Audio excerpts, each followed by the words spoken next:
hopefully it gets my giant nose in the frame. Well, you're not. How would you not be in the frame? Exactly. I'm like, you said it. Oh boy. Let me see. Alrighty, Amanda. Hi. It's so good having you here. Yeah, it's great to be here. Dude, you got a good vibe. Thank you. I like your vibe. You have good energy. Oh yeah? I do believe in that. You do? A vibe, yeah, good vibe. Well, they just say good vibes now. Good vibes. That's what these kids are saying these days. The little kiddos. They really are. I mean, you heard one. Just call and call. Is your place a gym? Gym. You double repeat. Which boomers usually do. I agree. Like, that's usually a boomer thing. I guess it's coming back. I feel like a boomer. What do you mean? Just like an old soul. Is it like the shirt? See, I love the shirt. All right, I went to Stonington. I went to a 50th birthday party. It's a gay couple, and I absolutely love them. Mm-hmm. I did not know the entire staff that they hired was all in black. So I'm actually wearing the outfit. So a couple of times I got asked for hors d'oeuvres, and then one of the guys said, "Are you wearing that shirt with skulls on it because you want to tell every gay guy in here that you're straight?" And I went, "No, but good point." He goes, "I could have told you that." And I was just like, "Ooh, I love this guy." know. It was a symbol. Yeah, he's like, it's like, yeah, it's a nice shirt, but it has skulls on it. And he was being, it was hilarious. But manly. Extremely manly, extremely. So Amanda, why don't we do a quick intro for those who do not know? All right. I'm Amanda Pasciucco. I'm a certified sex therapist, and I've been working as a licensed marriage and family therapist for over a decade. So basically, I talk to individuals and couples about relationships, sexuality, communication, recovery from trauma to get to awesome pleasure. Oh, there we go. There we go. Yeah, who doesn't want that? Who doesn't want awesome pleasure? Yeah. This guy does. I do. Everyone. Everybody wants it. So why is sex therapy? What drew you to want to be a sex therapist?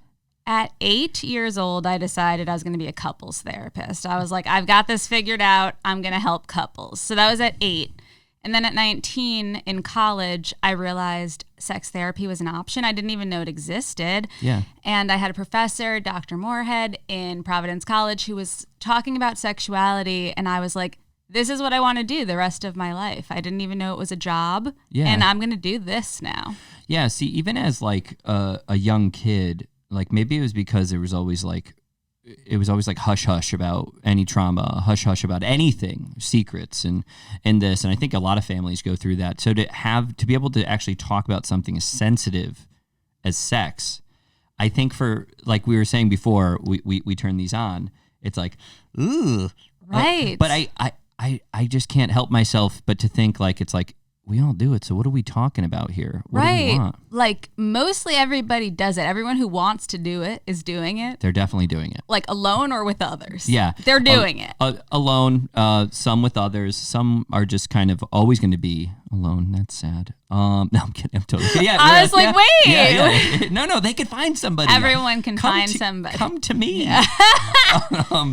So how do you actually like get into the training? Because you knew that you wanted to do it. Correct. But how do you actually get into the training of being a sex therapist? So you also have to go to graduate school to be a therapist first. Got it. So a marriage and family therapist, a professional counselor, a licensed clinical social worker. You have to have a license as a therapist first. So that's a master's program, an exam, thousands of hours, supervision. You have to do all that. And then you have to take 90 hours in sexuality education, do another 200 hours in just sexuality cases, be supervised by a person at ASECT, that's the organization in the United States for sex educators, counselors, and therapists. And you meet very awesome professors along the way when you're there. Dude, that was amazing. You said all of that without even stopping. I'm sorry, I'm easy. Yeah, it's a lot. Like, people ask a lot. Sex therapy, baby. Yeah,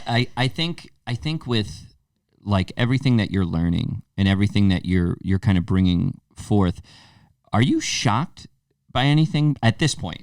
Because you've been doing it for a while, obviously, and doing very well. But are you shocked? Is anything like shocking you? No? It's interesting because I would say certain things were shocking. Like at some points when you see a large age difference. Okay. At first you're like, okay, 30-year-old, 60-year-old. Yeah. That feels shocking the first time you see it. Yeah. And now I've seen it hundreds of times. Really? Yeah. Yeah. Do you think that's just only going to keep kind of going? I think so, because that? with the internet, people can find anybody. So there's anybody for anybody, yeah. And like people with sex specifically have like these little kinks. And Yeah. age is not, once they're an adult, age doesn't matter. It's like we bond over this kink that other people are not doing. Yeah. So that's kind of like the common ground. Yeah. Yeah.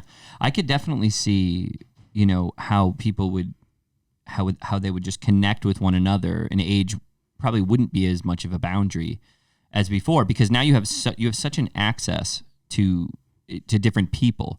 Right. And I've seen it too. Like I've been out with older women too, and I've gotten looks. I mean, I've also I was on a date a long time ago with an older woman, and the one person that I did not want to run into, I ran into. How is that possible? The one person. You manifested it.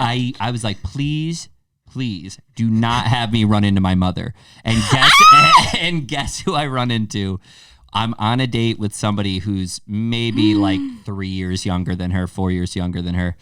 And I remember being like, oh my God, no. And my mom's like, hi, I'm Ben's mother. And I'm like, oh no, which is how I know you. Yeah, she's pretty amazing. Was one of my professors. Yes, my mom is pretty cool. She's the best. She's pretty cool. She's awesome. And you ran into her on a date. I did.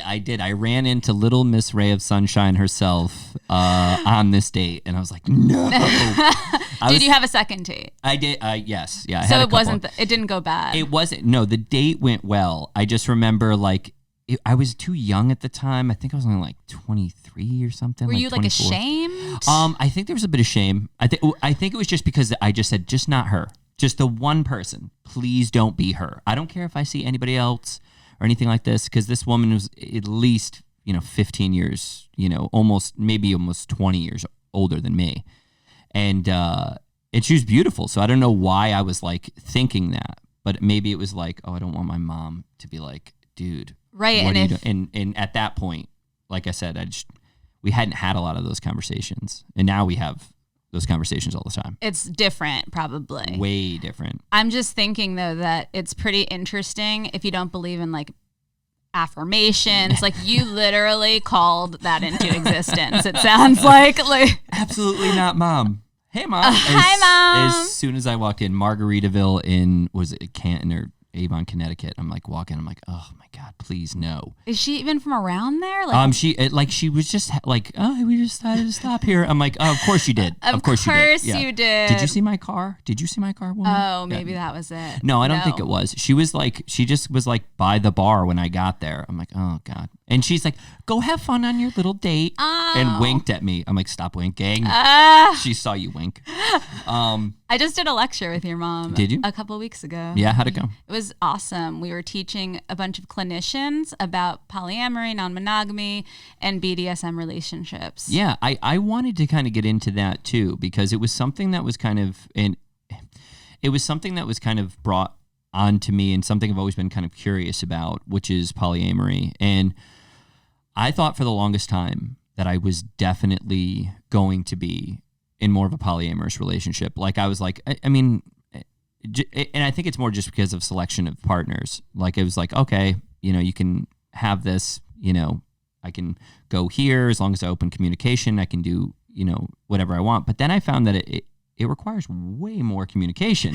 Way more work. Like every every person brings in an exponential amount of complication, yeah. right? Because you're adding to the system. So it's no longer just between two people. Now it's between three people. And that's a lot of different conversations. Yeah. So there's a joke in the community of non-monogamous people that everyone thinks polyamorous people are having sex, but they're really just talking and looking at their calendars. So it's, a lot of polyamorous issues are calendar issues at times. And how do you split quality time? There's a lot of feelings. Lots of feelings. How many people have you seen in, like, what's the number of the most amount of people you've seen somebody seeing in a polyamorous relationship? Not just having sex with. You're Yeah, saying sex, partner. relationship partnered up. Is there like where you're like, oh my God, that's a lot? I've seen people do 4 relationships. 4? Yeah, 4. Dude. 4. And then maybe some group sex or something on the side with one of those people. But yeah. Dude, That's a lot of work. Dude, that's so much work. I know. One person is just fine for me. And that's what I found out. Yeah. And there's like nothing bad or wrong with that also, right? There's nothing bad about monogamy. That's not to say that your mind doesn't wander and you like wish, sometimes, or you think things are going to be this, but feelings are just such a hard thing to see. And I mean,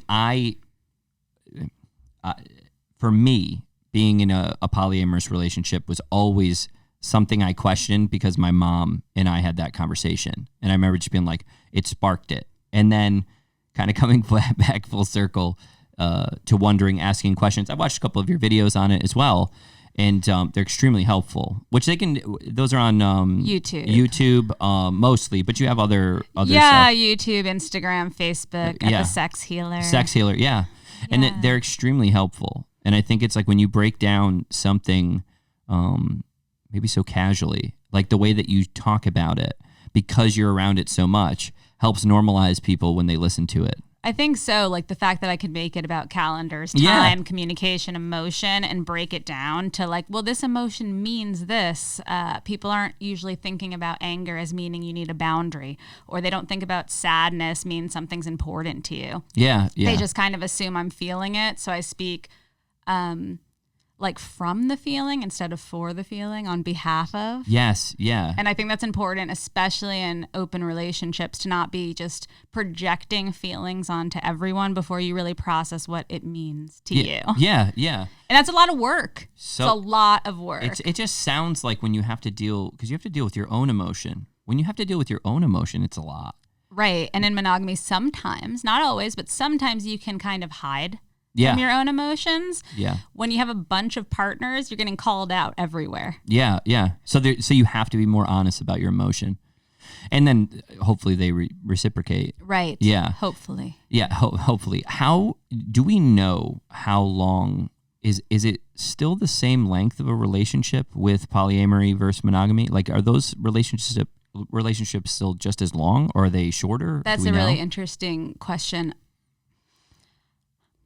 I don't know if we know for sure. Okay. What I do know is about 5 years ago, I think it was 6% of the United States was identifying as in an open relationship, and now it's 14%. Really? So double. And there is still not protection, though, in many places for people in open relationships. So, for example, you can't be married to more than one person. Yeah. In many states, you can't have multiple parents on birth certificates. But some, like now, it's starting to change. Some places you can have a polyamorous home, but the law, like you could still lose your job for coming out as being in an open relationship. It's not covered as protected yet. Yeah.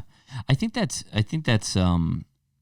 just insane to me. Like, who cares? Like, who really cares? Who cares? Yeah, it's like that's. I think that right now during this time, and I don't want to go, too full circle around something where it becomes like this like woke answer, but I want to say, like, for me, it's like, who really gives a shit what you do if it makes you happy, if you're not hurting anybody, and it's legal. It's legal. It's like who cares? Like, what does it matter?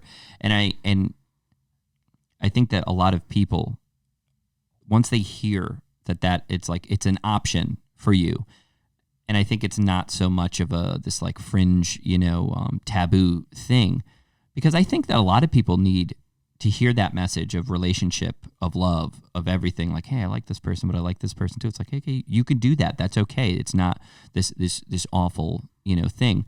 I just didn't know if like the length of the relationship would be the same. I love that you bring it up, because I think something that I didn't even really think of was length. I kind of measure relationship success by the depth and really? Connection. Really? I never thought to measure it by length. Well, how many relationships have we seen? And we could touch on this now. How many loveless relationships do you see? I mean, I imagine you see a lot in your practice. Lot. You know, it's been 25 years. He doesn't look at me the same. A lot of it. Yeah. I think people who are coming to a sex therapist are there because their sex is not where they want it to be. The love is not where they used to feel it. So, well, why don't we touch on that first then? Like, what would you do? What would you suggest for somebody who comes to you in the very stereotypical, you know, I'm in a loveless marriage. I mean, it's been X amount of years. It's, you know, how do you ignite that spark or fire? You know. Well, I guess I'd first ask what they want their goals to be. Like, what are we aiming for? Are we aiming for sex? Are we aiming for date nights? Are we aiming for we're sharing income? Like, what is the point? Why are we together then? Yeah. Why are we together, and what are we hoping to gain? Because I think that matters. So say it's a couple who's been together over 30 years. They have love, like friendship love, but they don't have erotic connection. They haven't had sex since they conceived their children. Oof. This is true. Yeah. I see these cases. Oh my God. And my first question is like, how many hours a week do you have to work on this? Yeah. Because this 50-minute session is not going to do much. How much time do you have to read, to listen to things? Because I think that they need to hear the conversations that you were talking about, like hear that another relationship type exists. Hear that sex doesn't have to look like a penis and a vagina. It can look a lot of different ways. That orgasm is awesome, but pleasure is the measure. Okay. And so we're just breaking down small concepts, but it's really how much time are you willing to put into it? Yeah, well, much like anything, to create a structure or to create something of value, you have to put time and effort into it. I agree. And a lot of people stop putting effort into their relationships and they wonder why they feel disconnected. It's like, well, you're acting like a single person in a relationship. That's true. Yeah, good point. Yeah, I never looked at it like that. Yeah. Effort is pivotal pivotal, is that the word? Primary importance, I think. Yeah. Just showing up and doing what you do in the beginning, just showing up with excitement means a lot to people. It's definitely huge. I mean, actually showing up and being excited to be there is it would be kind of one. But do you think that it differs between men and women, what they're looking for in a marriage like that's in that situation? Yeah. A sex therapist who's passed away, Gina Ogden, would say in the research that she's done, which was featured all over the place on Oprah, et cetera, 80% of women in the United States report that they need to feel safe and secure first before they can even let their guard down for the context of pleasure. Okay. So 80%, that's a lot. Do you and they don't feel safe if they're not feeling heard. Like, do you know when that study was done? It was done maybe 10, 15 years ago.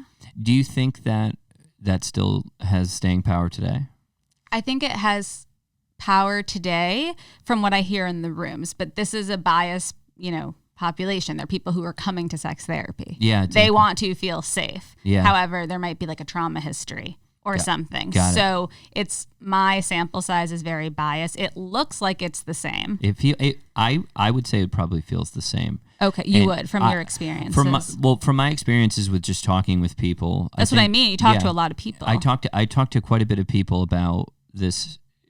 Maybe not this subject, but for when I'm listening, if you're really listening to the emotion in their voice, if you're looking at them and you're really taking the time to open your ears a bit, you definitely notice that when females, generally speaking, when they talk about their partner, it's about like, well, it's always like, I never know what this is happening. I don't know. It's always like, what's going on? They feel a little clueless. So the security isn't there. It's not there. And it sounds weird that would matter. Yeah. It kind of sounds weird. Well, I mean, I don't know. In movies and in shows, yeah, it's not, that's the one night stand is exciting. Exactly. See, but the security, I think it's hard to sell sexy with security. Who wants to buy security?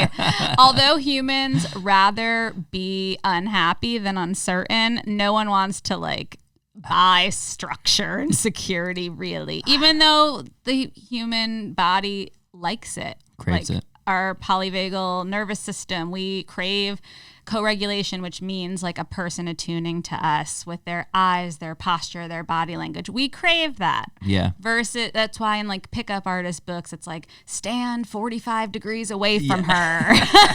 Because then just your chest up nice yeah, and tall. Exactly. Yeah. Deepen your voice if you can. Yeah. It's like, Exactly. hey, how's it going? There's nothing. And then that's it. That's probably not gonna. You're probably not gonna get her. And those books, to some people, it's like it's a con artist thing, but to me, they hold water. Talking about the pickup artist type of stuff. You said con artist. Con artist, yeah, con artist. Is it? I mean, it's definitely a thing because we are nonverbal, and so I did this little experiment, and this is literally, I love me it. just saying. So I did an experiment, and I told like 3 people. And now I'm telling 4, and you're a sex therapist, so you can ask me why this was, and it was just more of an observation. So I went to the gas station and I rushed. I got out of my car. I was fumbling around On purpose. Okay. I got in there, grabbed some water, bought some gum. Wasn't really looking anybody in the eye, and I was doing this, and then. So what I did was I went to the next gas station. This was just something I just needed to see. So I got out of the car. When was this? This was like last year. I swear. You were bored. No, this is the pre-pandemic. So it was before then. So I got out of the car and I shut the door really lightly, and I was like sitting up nice and straight, and I was very slow, and I went in and I was like, can I get 20 on 1 or whatever? Thank you very much. And it was just very slow. And what I notice is like how you present yourself to the world matters. Yes. If it's manic and rushing around. And what I did notice, and maybe this is just, like I said, this is just stupid. I did it for a second. And what I noticed is that not only did men notice me, like, who's this guy? Why is he walking? Like, he's just slow. Open the door for people. Hey, how are you? Good job. You doing well? Good. Like that type of stuff. Compared to the manic rushing around, shoulders down, you're not going to get much. It's like, ooh, this guy. The energy is off, right? But when vibes. When the energy is and the vibe is there, so that's why those pickup artist books. I imagine that's why a lot of them work. I don't think they don't work. Like, I agree that they have some merit of working. I don't think that they lead to the security of which is why the book, I think, Models came out. Yeah. Whatever years ago, because it kind of tried to take the pickup artist thing and make it also secure. Yes, they tried to sell something a little bit more secure attachment. More. Yeah. Which I think is sexy. I actually do think that, and I think it's because when you're younger, you have so many of those physical run-in relationships where you're like, oh my God, I can't live unless I touch this person. Yes. Like, oh my God. And then the young girl, oh my God, he's so handsome. Look at him in his truck and his boots and his white shirt. And oh my goodness. And it's like, okay, well, he's going to ruin, he's probably going to ruin you, but that's fine. Right. It's like, okay, because you're not looking for that attachment. You're looking for how good looking this person is. And lustful. It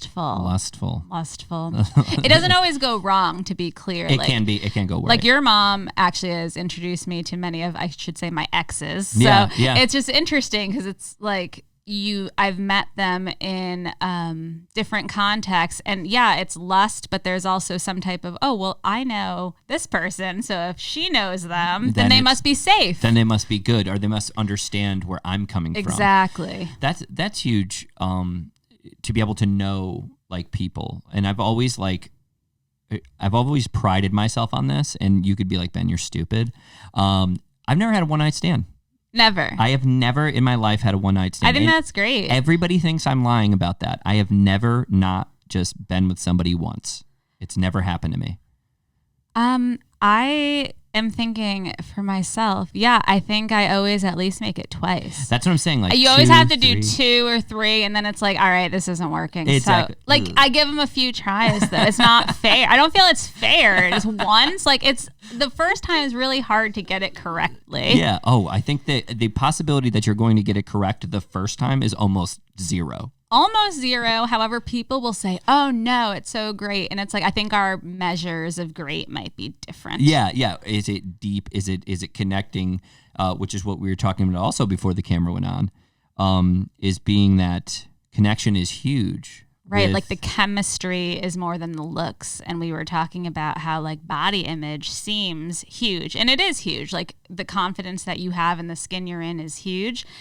And chemistry and attraction kind of even goes beyond that, though. It goes beyond the body. The body is like the unit by which you're having the partnered sex, but it's also the mind's there. The emotions are there. There's a lot happening. Yeah, see, I agree with you. I mean, having that be the measure, I think that should be the new measurement of a relationship is the depth. Yeah, the and depth. The emotion. And I know how that sounds for some men, like, ugh, this asshole, like this guy.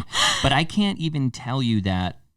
Maybe I am just more of an emotional man anyway, for that matter. Like I think all of us are emotional, but emotions get pushed out. As you're too sensitive, you're too whiny, it's not masculine, it's not very feminine. Like whatever it is, it's just an insult of the character, and you've kept emotions as important to you. Well, I mean, right? Tried. I mean, I've definitely tried. I'm sure people have like tried to get it out of you and not be emotional because you're a person who was assigned male at birth, so you have to be manly with your skulls. Well, I mean, I think it's more than that because I think it's more about security. Like it's like for me to be able to talk to somebody in depth is more valuable to me. And that's not to say you let emotions run the conversation. What you're saying is I can look back on that emotion and talk about it, and I'm okay with that. Like misery, sorrow, sadness, love, pleasure, whatever. That sounds really important. It's super important to be able to articulate yourself because that's literally what a smart or educated, and I'm saying emotionally educated or emotionally intelligent person would do. And it's just like, do you think that those languages get lost, which was why it leads to a lot of those loveless marriages, because males need something different than females? Do you think that is part of it? I think that's part of it. And also think about like the movies, the TV, and the music that we listen to that reinforce what you just said. Yeah. Okay. Yeah, that's true. It definitely is. But I mean, there's a lot of music that is pushing that you don't need those things too. Like there's a lot. So we have a lot of mixed messages. There's a lot of mixed, which is why people are confused. Which is why people are confused about sex and love and what an orgasm. What is orgasm? What does it feel like? A lot of women are confused on that. Really? Yes. Like they're that's my number one question I get asked. How do I know if I had an orgasm? Oh, dude. I know. Yo, you guys, whomever is doing this, you guys need to figure that out. Listen to this podcast. Yeah, listen, and you need to know. Wow, that is like a legitimate question. That's a legitimate. It's so sad. Homies, my mans, you guys gotta get your shit together. Oh, I feel like a failure. It's like it's one of the most common questions I get asked. Oof. And I'm not a wizard or anything. I'm just saying that's a rough question. That's a rough question. Yeah. How do I know? And it's like, well, you wouldn't be asking. Yeah, I mean, and so what do you say to that? Like, what do you say to that to them? I say, are you talking about, the first question I say back is, do you mean solo sex or partnered sex? And they're like, what are you talking about? What? They don't even know that. Okay. Let's go off of partnered sex for now. Let's drag some people into this. Yeah. So if they say partnered sex, I would say, how long are you doing a warm up of the body, like touching the skin, touching other parts of the body that aren't the genitals? Mm-hmm. They might say not at all. Okay. What about then the genitals? How often are you touching those before you get to penetration? 2 minutes. All right. Well, it takes most female bodies 10, 20, 30 minutes for the internal clitoris, which is the erection that women get inside the body. How men get an erection outside, women have that inside. It takes at least 10 minutes with a vibrator, usually 20 or 30 minutes with like oral or digital sex to get that full of blood. And if that's not full of blood, it's the vagina doesn't have many nerve endings in it because that's where babies come out. Yeah. So the pleasure that women get from penetration is because the internal clitoris is closing the vaginal walls, and that gives them this tight feeling for penetration. So people don't even know that there is an internal clitoris, and that's no fault of anyone other than probably society. It didn't get into the textbooks till 1974. What? With Betty Dotson, who passed away last year. But that's when Betty. vibrators hit the map, and the internal clitoris. She was doing work on cadavers, and she found the internal clitoris and was like, why isn't this in the books? Like, we don't need that because nothing goes wrong with it. That's a hell of a... just like that. Working on cadavers, finding an internal clitoris. That is a hell of a book, I imagine. A hell of a thing to find. Rest in peace, Betty. Rest yes. In peace. Rest easy, Betty.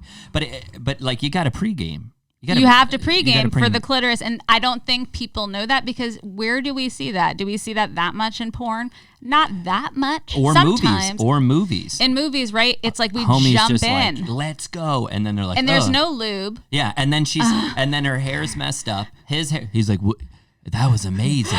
That was amazing. It was the first time. Yeah, my ass. Yeah, it's not amazing the first time. And it's also, I mean, sometimes it could be fun. It could be fun. But like, let's set the bar at fun versus amazing. And if it's amazing, it's a pleasant surprise, right? Dude, this is great. Yeah. But it's like, so first off, we need to kind of plant this, we need to tailgate. What you're saying is tailgate. Pre-game at that vagina. Yeah. Yes. And the outside of it, just for fun, like vagina is awesome. The outside is called the vulva. Listen up, guys. Vulva. So the vulva is the outside. It's what you see when you're looking at someone who's assigned female at birth. So, I mean, I think with just people need to just camp out, is what you're saying. Yeah. Camp out, discover, uncover, explore. Take this watch, set it for 20, 30 before you get into it. Yeah, make sure you have time. Don't do a quickie. Yeah. Don't rush all the time. You don't want your partner, and this might be ruining your job security. You don't want them knocking on your door. I don't want job security. I would love to put myself out of business and find something else to do. However, this job needs to be done right now. It does. It needs to be done because people are knocking on your door because those people aren't knocking on their door for that. Right. And people also, there's shame in solo sex. There's shame. Not with this guy. Well, that's great. I love that. I'm so glad that you feel that way. I don't think I think a lot of people feel shame. Yeah, so many people are like, it's so shameful to do it alone. Why? Yeah. Why? I never... You're like, I didn't have that problem. I love that. But I know that some people... I mean, maybe as a kid, you're like, all right, I'm not doing this. You find an Easy Rider magazine. My dad was into motorcycles or whatever. So it's just lady with boobies hanging out. So, I mean, like, that makes sense. But I mean, like, if at any point at that age, if somebody approached you, you're like, I have no idea what you're talking about. But as an adult, like male or female, it should be like, yeah, bro, like get on that level. Right. You know what I mean? Because I mean, that's a lot of these dudes aren't doing it. You know what I mean? They're just coming in like a wrecking ball and not wrecking anything. They're it's just like penetration of like something that doesn't want to be penetrated. Do you think porn definitely has something to do with that? Do you think they have, like, I don't want to say responsibility, but I don't think they have a responsibility. I think to me, I'm not anti-porn. The thought about porn to me is it's obviously entertainment. Yeah. And I feel the same about movies. Yeah. Like, and television, but some people start comparing their sex to porn, to television, to movies. That don't work. All of those are terrible comparisons because none of them are real sex. None of them are real. That's true. There's none of that awkward, like, oh, I'm sorry. Do you want a towel? Or wait, so do you want to put music on? Should we bring the shades down? I'm so glad you said you have a towel. It's so true. Funny. It's so trunny. I'm so sorry. Can I get you a towel? Towel? Do you want a towel? Yeah, you want to put one down? Right, should we put one down? We need an extra. My God. Right, because that's not happening because no one wants to see that in the movie. It's boring. I really want to see that in a movie. That'd be hilarious. Really? Okay, you can make that We need to make this movie. And that's how Ben got into the industry. Woohoo! So, I mean, it's just super nice to have this conversation, and how when you have these conversations with people, with your practice, how hard is it to pry through that to get them open about it, or it depends on how they were raised. Okay. It depends on their religion, the ethnicity. It depends on a few things. some people that come to me are also like social justice warriors in ways, so it's not as difficult. Okay, yeah. They feel like they're on like a crusade to help, And so if they can't live with their body in like radical self-love, like that's something they're striving for. So they're on this, like what you said, crusade of pleasure. Do you think that that's all? And I'm one that I like to kind of stay in the middle generally. Do you think that that's also damaging too? Like being just that you're on this crusade about this, because doesn't false positivity lead to like almost like not narcissism, but it becomes like, look at me, I'm so this. Like, can you notice a difference in that, or what would you say about that? Yeah, I agree. I think you don't want to be too this way or too that way, and if you can't see me left or right, because you want to be in the center, balance, kind of on this balance beam of life, not projecting and not placating. Okay. So in the middle somewhere, and when you're internally harmonious, you can kind of go around and people feel your vibes as neutral. They don't feel them as too rageful or too quiet. Yeah. Like you feel more safe because you're in the middle. That means you're like a centered adult. Nice. Yeah. I so that's why I was kind of getting at that. I wasn't trying to, hopefully I didn't sway you at any bit. So with that being said, a lot of young people, I tend to see that on social media, and the people that I interact with, the likes, the shares, the looks, that's not, it for me, it's like, I get it because it's their bodies and they're showing them and they're doing this.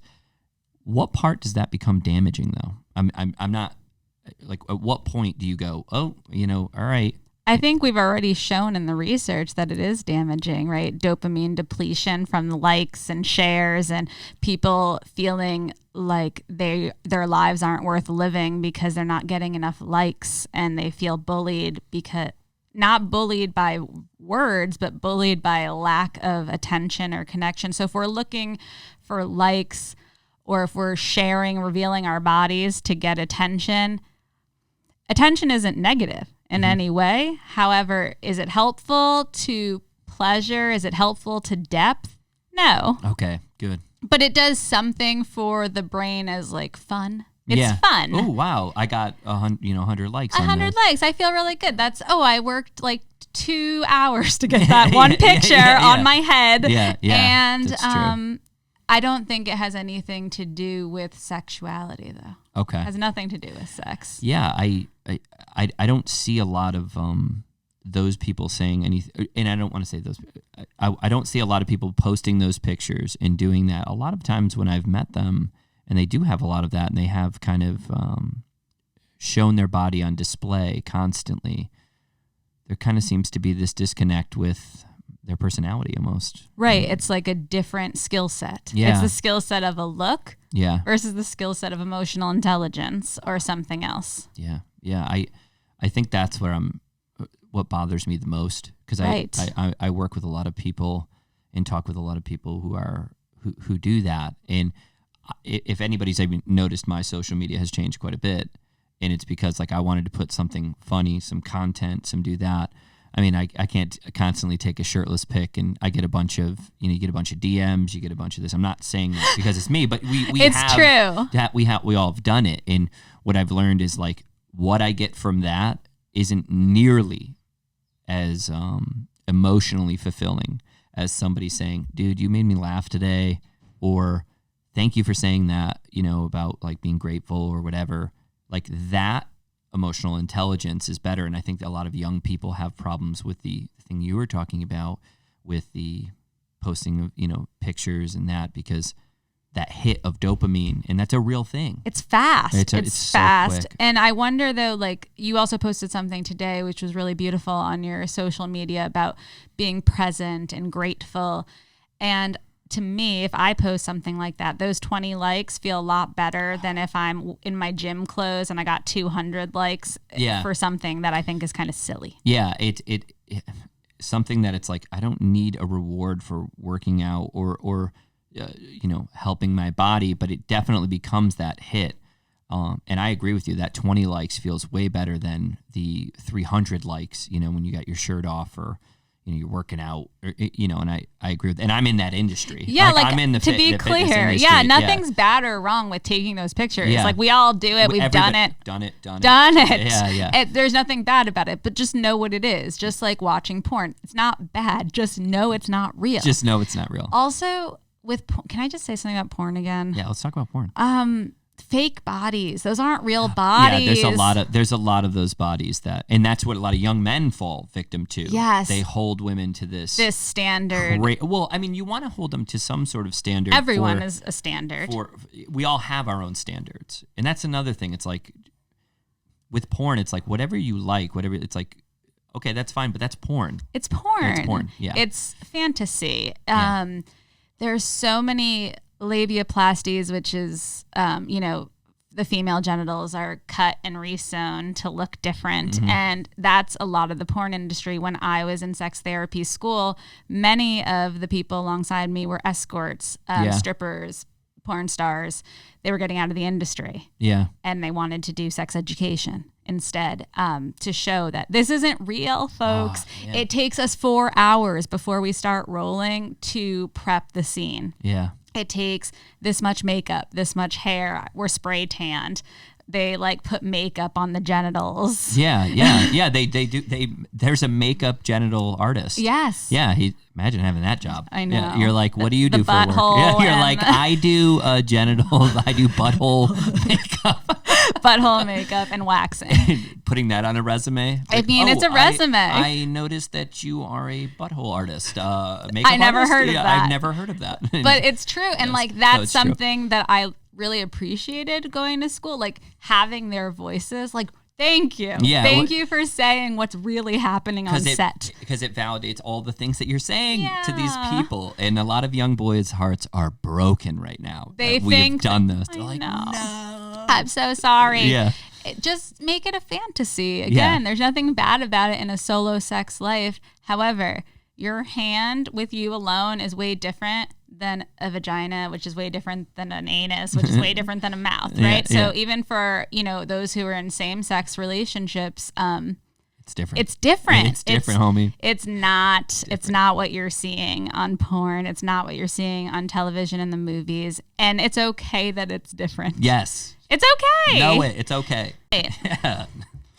Oh my God, that was so funny. Sorry, I'm still recovering from the butthole makeup artist one. So we have some questions that were submitted, and they were submitted on Instagram.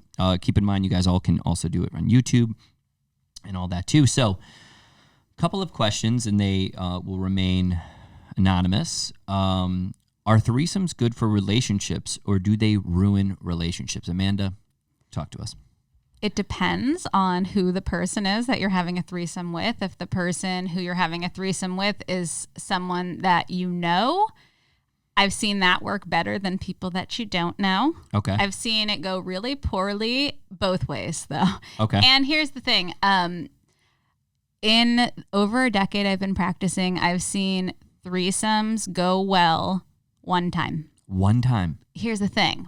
Bias population. Oh, yeah. Right? Yeah. These are people coming to sex therapy. Got it. I've only seen it go well once. Okay. That's not a lot. Yeah. I have not heard anything about a threesome going well for relationship we're talking. That was the question. For the relationship. For the relationship. People have fun in threesomes. Yeah. Yay. However, the specific question was, is this good for our relationship? Yeah. I've only seen it work well one time. What would you say to somebody who's had a threesome in a church parking lot? What would you say to that person? I would say, I hope you prayed first and asked for Jesus' blessing. Yes, before entering the parking lot. That's what I mean. Yes. Yeah, just to clear the air. Just forgive me. And we're going to do this now. Oh, good. See, that's great. Get it. Yeah. All right. Perfect. Because that actually happened. That was an anonymous confession a couple weeks ago. So, woohoo. Good job. Yay. Ask for forgiveness. So you're just saying in a relationship, not so. I wouldn't say a threesome is going to help a relationship. Got it. Okay. So this one, why do so many men ghost women? I don't know what gendered person asked that. It doesn't matter, probably. Yeah. However, ghosting. Or just why do people? Yeah, let's do that. Why do people Because ghost? I've seen both. I've seen it both too. That's why I'm like, Yeah. Well, it was the person was saying it, and they was probably saying it for a woman saying it about men. I think that people ghost because go back to like the 50s or 40s before we had the internet. Someone knew someone, and that's how you met dates. Yeah. You were there was a community feel, but now there's no connection. There's no attachment. There's no common bond in between you. So there's no accountability. Okay. No one's taking any accountability. So it's easier to avoid than to treat someone with integrity. Oh, shit. Yeah, that's true. It's just easier, and that people choose easier. People are choosing easy, less responsibility, and to not be accountable. Correct. And here's the thing, like they don't realize that that's what they're choosing. They think that it's trading short-term awkwardness for like a long-term gain. To me, though, I just think, why not send the message, hey, I'm not really interested. You kind of remind me of my cousin, and that's okay. Like, good luck to you. Yeah. And just end it. Just a quick ending. Yeah, I'm not interested. You remind me of my uncle. It's weird. You know what I mean? Your mom's a dick or whatever. And I mean, whatever it is, and just take responsibility for the actions to not ghost somebody because that's a shitty feeling. Correct. And back in the day, other people held you accountable for that. And it's unfortunate that we live in a world where we don't hold ourselves accountable for that. That's true. Yeah, guys, hold yourself accountable. Seriously. Everyone. Everybody just hold themselves accountable when you're doing something shitty to somebody else. And I agree. I mean, I've never ghosted somebody. I have not either. I've been ghosted. I don't. We didn't call it, like, I guess it was ghosting then. But then I saw her again, and then she kind of explained it, which I don't know if it hurt more then when I talked to her, or well, you still were ghosted first. Yeah, I was, but I don't know if her explaining it to me a couple of weeks later was better, or it should have happened when she ghosted me. Because when she told me, she's like, yeah, I just wasn't really feeling it. You know, you're just not my type. Well, how did that feel for you when she said that? When she said it, I was like, oh God, that hurts. Like right away, I went, oh. But then there was a part of me who was like, well, okay, that's fine, I guess, because there were all things I couldn't change. You know what I mean? It wasn't like, you know, she's like, you're not that tall. And I'm like, all right. Well, that's rude. I mean, okay. So she was a bit of a dick. Let's be fair. Yeah, way out of... if you're going to ghost someone, don't make it about them personally and insulting them. Well, it's not helpful. I think there was not tall. Like, what? Yeah, I think there was a part of it that was just like she was embarrassed. Okay. So it was just like, oh, he saw me. He caught me. So I'm just going to treat him like shit, which says a lot more about her. Integrity. And yes, none of that. Yeah. So, but ghosting... Definitely. So you're just saying it's just easier. Easier, lack of accountability and responsibility. Right. And since there's no community involved anymore because it's just a left or right swipe, no external person is guilting them either to message you back. You bastards. Damn it. Damn it. So we'll get through these. So how do I tell my boyfriend of only 3 months he's not doing it right without hurting his feelings? I would start with curiosity and just say, we've been together for 3 months now. Around this time, this is what I would say. I'm such a nerd. Around this time, Helen Fisher and the research says that the adrenaline is kind of wearing off. So now we need more skill sets. Because you would say all that? I would say, I've said it. Oh, God. I've done it. I'm such a sex geek. Oh, my God. Yeah, I've said it. And I'm like, can we bring in a vibrator? Can we bring in a toy? Can you watch me do it to me? Teach him. But some people are not comfortable with that. Some people will say, I don't want to watch you do it. Okay, well, then maybe that's a breakup because boundaries have consequences. My boundary would be if you're not willing to learn more, I can't continue in this relationship because sexuality is a huge thing and pleasure is something I value. Okay. Yeah. So good. Just kind of open communication. Open communication versus ghosting. Yeah. Or versus I'm breaking up with you without any explanation because now he's going to keep going on doing maybe the same thing. Yeah. Yeah. You got to teach a man to fish. You know what I mean? But also you're dating. So you'd want to be open. What happened if he's closed minded? Like, I could do this. It's like, hey, bro, just take it easy. Yeah, to me though, it's like I can do that, but you haven't. Like if you could, you would have. Like the adrenaline wasn't that good, I promise. Boom. Right. Boom. It's just like Don't lie. Don't lie to him. Don't lie to him. Don't lie to her. Whatever. Right. Yeah. I think that's a really good question. That's it happens really a lot. That's a really good question. This one's good. Okay. This is aggressive. Okay, I want to smash. I want to smash all the time. However, my girl doesn't want my eggplant emoji entered. I've tried a lot of things. Some things I don't really want to do. How do I get her on my level? Does that mean sexual level? I think it means sex. I think it just means maybe frequency, maybe more frequency. Okay. I don't know. Well, the most boring answer ever. You have to talk about it. No one's a mind reader. Well, he wants to smash. I know. He wants to smash. There are plenty of people out there that want to smash too. Yeah. Is it your girlfriend? I don't know. I would want to know how long they've been together, because like right after the first few years, like how long has it been where she's not smashing? I should have, yeah. Well, he said smash, so I think it's probably not a long time. Yeah, it's maybe like a week or two. You don't like smash your 30-year marriage. You're like, we're still smashing. Nobody says that. Well, I think that's an interesting point. Yeah, like the language you're using, and you're using an eggplant. So like, are you comfortable with your body? Are you comfortable talking about sex? Like, got it. Why don't you message Ben or I and like give us some context? We need context on this. Because you're smashing with eggplants. I'm not into that. Like eggplants aren't my jam. Yeah. So I think what we would say is, once again, communication. And like, why are you doing things you don't want to do then? Yeah. Also, that's kind of weird to me. Maybe she's into something he's not in. Maybe she's into feet or something. Well, that's okay, yeah. right? He's doing, but she's still not at his level. Yeah. So he's not doing the feet thing maybe right. He's not. Maybe he's not putting whipped cream or whatever. Whatever the thing is, like it's messy. It's. I think, like, what if she has a fetish? A fetish means you can't get off without the object or the thing you have. Bro.